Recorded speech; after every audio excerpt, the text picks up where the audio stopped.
Good morning, everyone. Welcome to the Sea Otter exhibit here at the Monterey Bay Aquarium. My name is Erin. I'm standing up on the mezzanine level back behind many of you. I'm over here waving my hand, but if you can't see me, don't worry because all of the excitement is just about to start on the exhibit as we are getting ready for this feeding, training, and enrichment session with our sea otters.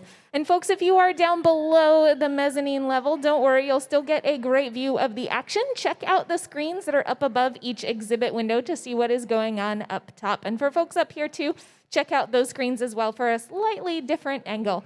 And we are just about to be joined on exhibit by several of our sea otter trainers. In fact, I've just come from behind the scenes checking in with them to see what is going on today. And we have 3 of our sea otters on exhibit that they will be working with. In fact, here those trainers come right now. And the first thing that they are going to ask the sea otters to do is something called stationing. Now, this is just to kick off the training. It lets the sea otters know that a training session is about to start and helps to give them that focus and lets them know which trainer they are working with. So starting over on the far right of the exhibit, we have Ivy. Now, Ivy is one of our blondest sea otters, currently our blondest sea otter on exhibit. In the middle, although Ivy is moving around a bit, so now she is over on the far right, is Rosa, and Rosa is our oldest otter. In fact, she just celebrated her 23rd birthday late in August. So yes, she is a very impressive sea otter. And then on the far right is Ruby, and Ruby is our youngest sea otter. She's also our most chocolatey brown sea otter on exhibit. And she is the newest to join our raft of sea otters here, although she did kind of start her early life here at the aquarium before going on to some other places and then coming back. So this feeding, training, and enrichment session focuses on a number of different things. And while it does revolve a lot around food, we actually use the opportunity of feeding to do a number of different trainings with the sea otters.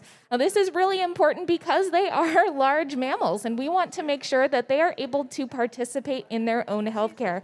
So while many of the behaviors that you'll see today may look a little bit like tricks, they're actually very important animal care-related behaviors that are all designed to help the sea otters participate in their own care. And we have 2 of the sea otters up on deck. We have Ruby and Ivy out on the deck right now. And they're still, again, focusing on those trainers who are asking them to do different things. And with Ruby over there on the left, the trainer just pulled out a target. Now, that is that blue and white buoy that the trainer uses to give Ruby something to focus on. She asks Ruby to put her nose right to that buoy and hold still just for a moment. And they're actually going to be doing some eye drops today. Now, eye drops don't always necessarily need to happen with our sea otters, but we want to make sure that when they do, or when other sorts of medications or procedures, things like that, do need to happen, that the sea otters are very practiced at these behaviors. It helps our trainers to give them the best care possible and helps the sea otters to just know what is going on and be able to perform those behaviors at a moment's notice. So that when, say, a vet exam happens, which happens quite often, we do make sure that the sea otters are nice and healthy, that, again, the sea otters are very practiced at these behaviors. Now, after the sea otter has completed the behavior that they have been asked to do, they get a little something called positive reinforcement. Now, that is just that little bite of food that goes to the sea otters. And today on the menu are things like clam tongue, squid, and maybe even a little bit of delicious shrimp. So for my seafood fans out there, you might recognize some of that. Maybe you're getting a little bit hungry like me. But this positive reinforcement lets the sea otter know that they have done a great job, and it's a little bit of a reward. Now, you might have used positive reinforcement with your dogs, even your cats at home, and it works on us people too. If anybody wants me to help them move, all they have to do is make sure I get pizza afterwards, and I will move all the boxes that you want. So that is that positive reinforcement. Again, just letting the sea otter know that they've done a great job with that behavior. And we have Ruby coming back to the water and moving to another station to do a few more behaviors. We also have Ivy over there in what we call the Sea Otter Spa, and is there just moving around the exhibit, going to different places and doing different behaviors.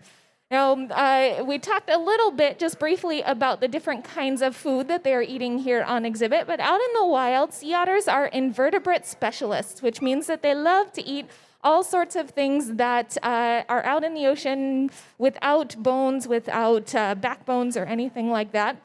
And they tend to have some favorite foods. So while there are about 50 different kinds of things that sea otters can eat out in the kelp forest, they tend to like just 3 or 4 items and be really good at finding or catching those things.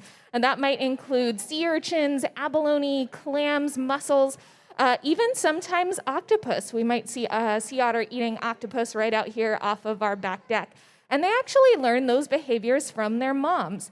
Now, they also have to eat a lot every single day. For our sea otters, they're eating, and sea otters out in the wild, they're eating just about 25% of their body weight every day.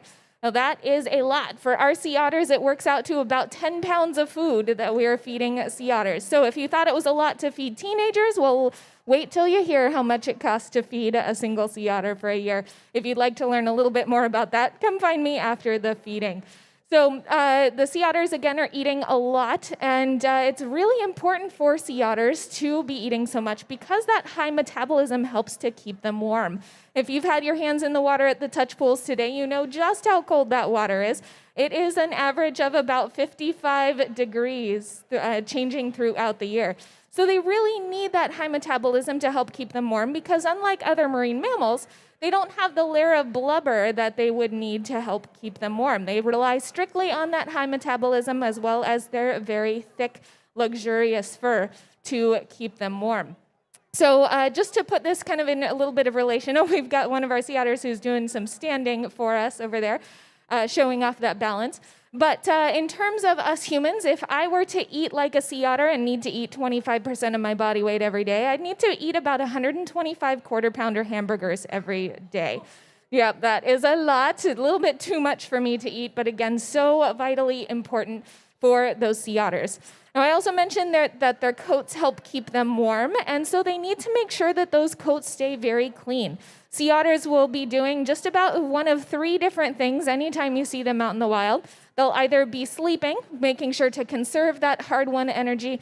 They might be finding food or eating it, and then they might be grooming their fur. Again, all 3 very, very important behaviors that they all learn from their moms during the first few months of life. So those first few months are vital for the rest of a sea otter's life.